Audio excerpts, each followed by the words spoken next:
Hi, I'm Tom Eschen, the host of this Power in Politics podcast. The conversation about the issues that are impacting New Yorkers and beyond the most with the people that are making those decisions, holding them accountable along the way. Today, we sit down with the Department of Agriculture Commissioner Richard Ball. He's been with them for about 10 years now as the commissioner in that faction. We talk about a lot of different things in the industry of agriculture going on right now, including urban farming, the impact that's making on a bigger scale, the decrease in farmland, and how there's a ripple effect there even to that urban farming aspect. We also speak to what's going to go on over the next few weeks, months, and even potentially years as a new administration takes shape and how that impacts agriculture when it comes to tariffs, workforce, especially when the immigration topic is addressed. So we go over a lot of different things, and he also talks to us about nutrition, healthy food, the farm bill. So we go over a lot of different things, and finally the lanternfly and the warning right now they're putting out about that even in the wintertime. So thank you so much for listening.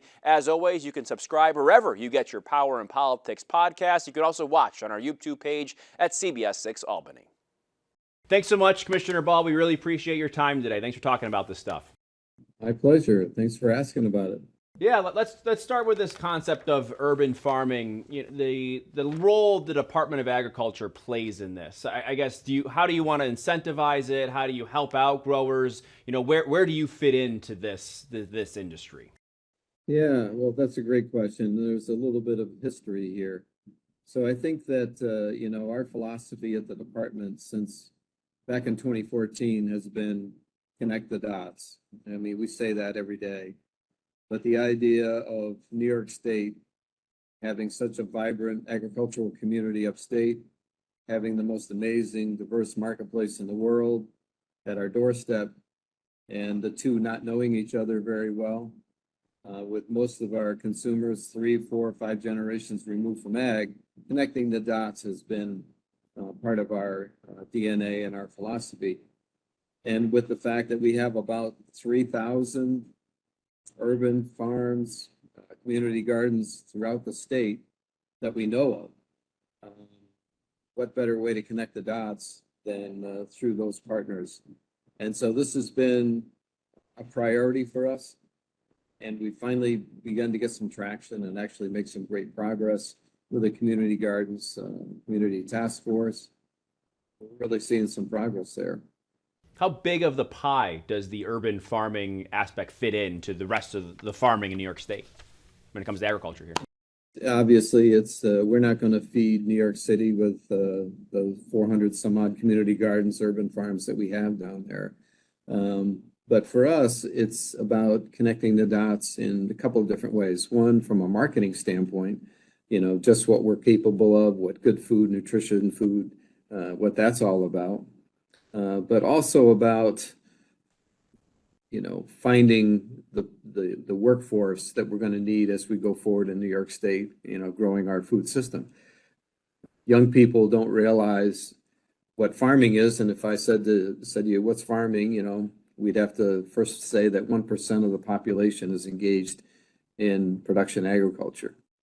But if you start thinking about the food system, you start thinking about transportation and logistics and research and genetics and the new technology, now you're talking about almost 40% of the jobs in the country. So if you think about the food system, as we do this community garden work and urban garden work, we're connecting dots with people who may not become farmers, but may become critical components in our food system. And we learned this during the pandemic when we saw the disruptions in the food supply chain. Suddenly we realized we needed to put those chains back together again, reach a little deeper into the neighborhoods, our food system, the emergency food system and our pantries, reach a little deeper into our agricultural community to connect those dots. And to be considered an urban farm, I guess, what are some of I know there's federal thresholds, for grant money. What about at the state level? What can you do to incentivize this and help people know that the ones that are growing vertically, maybe instead of over the course of acreage, I guess, what are some of your thresholds that they have to meet or you would like to see moving forward? Yeah, we've got grant funding out right now. We're going to release about $1.5 million worth of awards here, and those projects will be released in 2025. We put together, as I mentioned, the Community Gardens Task Force. So we're meeting with the community gardens people and urban farm people across the states, not just in our urban areas, but all across the state, finding out what their needs are, finding out how we can help them. And we're not relying, I mean, there are assets on the federal side that have been available, but New York is going forward with its own funding to support these efforts. Because again, workforce development, but also about nutrition, connecting the dots there. Some of the things we learned from COVID-19. The comptroller had a report out last month in November about the farmland and the decrease in that. I guess for you, what does that mean at the end of the day? Not just for the urban farmers, but also the ones that do it across the state at the more rural level too. Well, that's obviously a concern. This is not new news. This is something we've been watching across the country. Every 5 years, USDA does, a census of agriculture. We work closely with USDA every day. So we're watching those trends. We've seen this happening for some time. And some of it's encroachment, suburban areas growing out into our farmlands. Some of it's, encroachment from, various factors around the state, closer to the cities, we have that creep. And some of it's from farmers who made a living in agriculture, don't have a next generation on the farm. Somewhere around 23% of our farms do not have a next generation. And they're apt to be acquired by a neighbor or a larger enterprise. But all those factors come together. So that's something that it's concerning. It's something we work on every day and something we're aware of. But it's a shifting in the size of farms. It's a shifting in who is farming. And quite frankly, the community gardens and urban farms programs help us create a pathway to preserving more of that farmland. We've got an active preservation program. We've, saved an incredible number of acres of land already through easements that have been created to buy the development rights.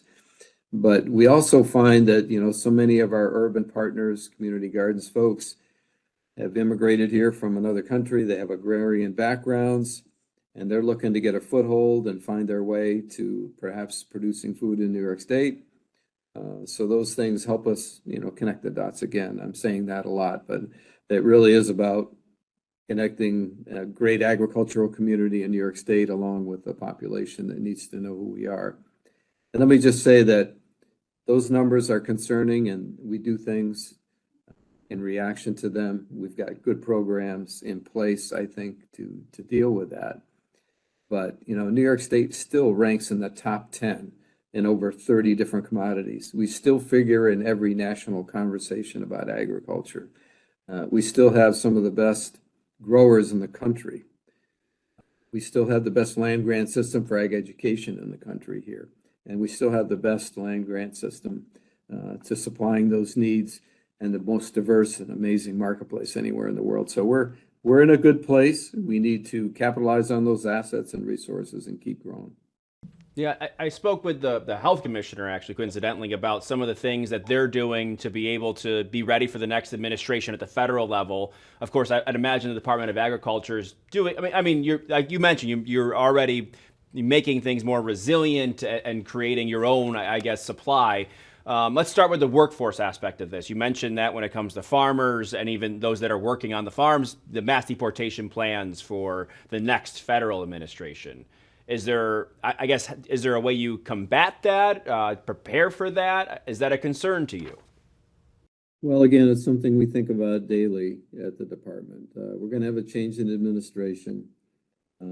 We need to build those relationships so we can keep going forward. You mentioned the workforce. Right now we do know across the country that as much as 40–50% of the workers in agriculture may not be properly documented. It's something that's been on the radar screen for most of my lifetime. And it's been the inability of the federal government to deal with a guest worker program, deal with immigration for decades. It's not a new problem. But it's coming to a head right now, and I'm hopeful that, we'll get some resolution here. We need to have legal status for people that come to this country to work to support their families in another country, wherever they came from. We need a way for them to come to the country legally, do the work, and go back home. That's what they want to do. This was a personal experience for me as I started farming, a long time ago. That was my experience. So I think we're still, coming to grips with the immigration side of things. We have opportunities as we go forward to build new relationships. As I mentioned earlier, we deal with USDA every day. We deal with FDA every day. We deal with EPA every day. So who those people are, who the players are, what the policies are. And we're not just New York State there. All the commissioners, secretaries, and directors of ag across the country, we talk to each other on a regular basis. We go to Washington together to advocate on a bipartisan level for the concerns of agriculture across the country. And so, who we're going to deal with, who's going to be sitting across the table, we matter. We deal with American Farm Bureau, but the state departments of ag, along with American Farm Bureau, probably the two most relevant organizations in Washington, D.C. in terms of bipartisan influence on Congress and Capitol Hill. So we're in a transition phase, and we just have to let that play out and see who we're dealing with. Seeing what happened the first time of this administration when it came to tariffs, $27 billion lost by the agricultural industry across the United States by 2019 when it came to that. Because of some of those reactive tariffs, how much is that on your radar? What is your message to those in agriculture about that possibility? Well, that's one of those things that keeps me up at night, frankly, Tom. I've had the opportunity to represent New York State at the Tri-National Accord. This was the 31st Tri-National Accord, was held in Washington, D.C. In October. The Tri-National Accord is a meeting between all the commissioners, secretaries, and directors in the U.S., all the ministers from the provinces in Canada, and the secretaries of ag from Mexico, all 32 states. And we talk about trade. We talk about the USMCA trade agreements. We talk about what the issues are and phytosanitary concerns, tariff concerns, et cetera. Because the Canadians and the Mexicans are our two largest export countries, partners, and customers. So that relationship is critical. We went through a challenging time. And then we got USMCA signed. In 2025, USMCA comes up for a review. That's what we talked about in October. So, anytime somebody throws out the word tariff or, restrictions on the market and fair trade going back and forth, it can have big implications. And so still don't know what that looks like. But we were slated to have that review begin anyway in 2025, regardless of the administration in Mexico, Canada, or the U.S. So now we know what the administrations, Mexico just had an election. We've just had an election. Where are we really going to wind up? So we're watching that very closely because almost 40% of what we grow in New York State goes somewhere else, gets exported. And again, Canada and Mexico, the two biggest trading partners. I think you look holistically at this industry and the need for it, obviously, and the importance, and it goes back to potentially healthy food, right, at the end of the day. This, I think you mentioned that earlier in the interview, is just, this is, whether that's an urban farm or whatever it's going to be, it does help connect. You talk to connecting the dots. It connects people to healthy food at the end of the day, which I think is probably one of the priorities here. And that's why this needs to be incentivized, resourced, and I think that probably is the bigger picture here, right? That we're trying to get people healthy food instead of some of the other stuff that you've heard about. Tom, very well said. Very well said. A term that was thrown around for the last several decades has been food access, and that was accurate. But one of the lessons that came out of COVID-19, we lost a lot of people who had access to food, but they did not have access to the right food. They did not have good diets. We talked about food security. We really today need to talk about nutrition security. How do we get the right foods to people? So these efforts with urban community gardens, these efforts with farm to school, these efforts with the LFPA and what we call New York Food for New York Families, the funding to help reach deeper into our agricultural community to include socially disadvantaged farmers, to reach a little further down into the marketplace, to the food pantries and emergency food systems. This is critical to getting nutrition security. And so we're contemplating a new farm bill. That has to be an important part of that. But as we go forward, it's not just the economic benefits of agriculture and connecting those dots, it's the health. You mentioned talking with Dr. McDonald. He and I talk often. We agree that if we can get people healthier diets, we're going to have better health outcomes down the road. We'll have better economic outcomes down the road for our rural communities. It's a win-win situation. So again, dynamic right now. What's the farm bill going to look like? What's the new administration approach going to be? What are the trade implications of all of this? There's a lot of uncertainty out there, but I am happy to say that at least in New York, we have decades of programs to reinforce, these concepts in New York State. Yeah. And we'll keep doing that. Yeah, that almost circles us back to where we started with the urban farming, community gardens aspect of, I've done, speaking to those in this space, they speak to, of course, there's food deserts here and there, and some of that depends on travel, or, being able to transport themselves to a place with food, but also it's not always a grocery store. And I think what always stuck out for me is that community garden can help get people to the food they need, or something of that nature. I think that probably is something not everyone understands about what the importance of the urban feel of a farm or food, and fresh food at that. It doesn't always have to be a grocery store, right? They could be an urban farm that contributes to a farmer's market. And that's why that part of the process, supply chain, is so important locally, right? Totally. Right on the money there. Yeah, exactly. So we've got to look at new ways of connecting the dots. We saw during COVID-19, we saw that half of our production in New York lost its marketplace because it went to institutions and schools and restaurants. And then we also saw that in the grocery stores, the shelves were empty, people couldn't access food. So it's one of the lessons there that we need to reconnect, replumb that food supply chain in New York, make sure it's resilient and responsive, make sure we have the processing capacity here to put the food we grow into a form that a family could utilize, that could get to our markets. So all of the above. But fortunately, in New York, we've got things like our farm to school programs, urban farm community gardens programs, 30% initiative for our schools to buy New York product, put that on the menu for the kids in the cafeteria. And now the governor's new executive order that all state agencies look at, buying at least 30% of their product from New York farmers. Let's not have New York depend on another country, another part of the world to get food if we ever go through a pandemic again. Let's make sure that we have the food shed right here in New York State to accommodate it. Of course, this conversation born out of a mini story we had in Troy of a mushroom grower having to go outside of the city of Troy. I mean, like crops like that, I guess, where do they fit in this grand scheme? A mushroom crop. It's not soy or wheat, but where does that fit for you in terms of trying to incentivize this and grow that part of the industry, among others, too?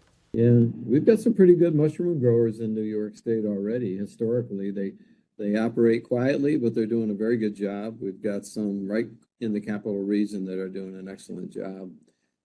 So New York State is a specialty crop state, specialty crops, sweet corn and fresh tomatoes and lettuce, broccoli, cabbage, cauliflower. And we have a tremendous dairy industry.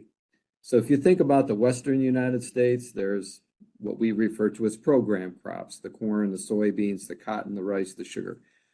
They own most of the land in the country, but, more than half of the farm gate income across the country comes from specialty crops. That's what we're good at in New York. So, specialty crops, all the way down to mushrooms, all the way up to peaches and nectarines and carrots. And we're really good at those crops. And those are things we focus on in New York State. And that's why our interest in this new farm bill, particularly as it pertains to the nutrition title and the benefits, getting people access to food, but also particularly as it pertains to the specialty crops, the things that we're good at in New York State. That makes this farm bill more relevant to New York State than any farm bill in history, in my estimation. If you had to send a message to lawmakers about the farm bill, what would it be? We need to get it done, and we don't need a smaller farm bill. We need a farm bill that answers those questions, that meets those needs. We did a listening session before this farm bill with the governor, as we did before the previous farm bills, and I've been around a lot of farm bills in my life. This one is more critical, and this, for the first time, somebody asked me if I was surprised by the conversations that we had listening, and I said, yeah, it was the first time I didn't hear farmers say, increase farm programs, decrease the nutrition title. And the first time I didn't hear people in support of SNAP benefits and the nutrition title say, cut the farm programs, don't cut us. I heard both sides say, we need the other side because the people on the nutrition title are the ag community's customers. They need a lot of food. We grow a lot of food. We need them. And we heard the nutrition title people saying, we need a healthy farm community, one that can supply us with our needs, which, as you know, have only increased since the pandemic. So I was very encouraged to hear that in New York State. We don't need a smaller farm bill. We need one that meets our needs. We put together a letter with the governor of what we heard. We've sent that to our congressional delegation. I get to weigh in with the state departments of ag nationally about that. And I think we've got the right approach here in New York State. All right, finally here, since we have you, I think you have a PSA out about the lanternfly. What should people know about the lanternfly right now? Well, first of all, they should know what it looks like so they can go step on it. This is not high tech, but we need the public to be involved in this. There's not enough inspectors on the federal level or the state level to deal with this new insect. We're learning about the pest. We're learning who the enemy is and how they culturally grow and expand. But this one has caught us a little bit by surprise. We work with the USDA on it. We work with DEC on it. We're looking to identify it where it is in the state and try to stomp it out. But looking for egg masses, looking for the adults, and reporting it when they find it so that we can respond quickly. You can go to our website, agriculture.ny.gov, spotted lanternfly, SLF, and learn, some facts and figures about that. But we need to know where it is and how to respond quickly, is because it likes the crops. It likes specialty crops also. It's not just Christmas trees.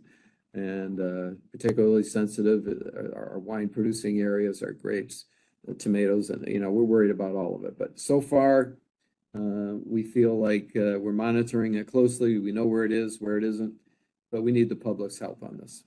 It must be pretty resilient. I mean, it's December. It's pretty harsh climate right now. If it's sure. Well, it's going dormant, but it's laid egg masses, and Okay. you can walk out in your backyard and spot an egg mass, scrape it off. You're not going to find adults flying around right now because they've gone dormant, but they've laid a lot of eggs. So you can go on there and get educated about what to watch for. Yeah, especially if the snow melting and the grass, ebbs and flows as the winter goes on. I'm sure that's a concern for sure. Commissioner Ball, we really appreciate your time. Really good conversation. Thank you very much. It's my pleasure. You ask great questions, Tom. Thank you for this time. Thank you. Thanks for listening. Hit the subscribe button right now so you can stay up to date on these news-making conversations about the issues impacting New Yorkers the most: power and politics.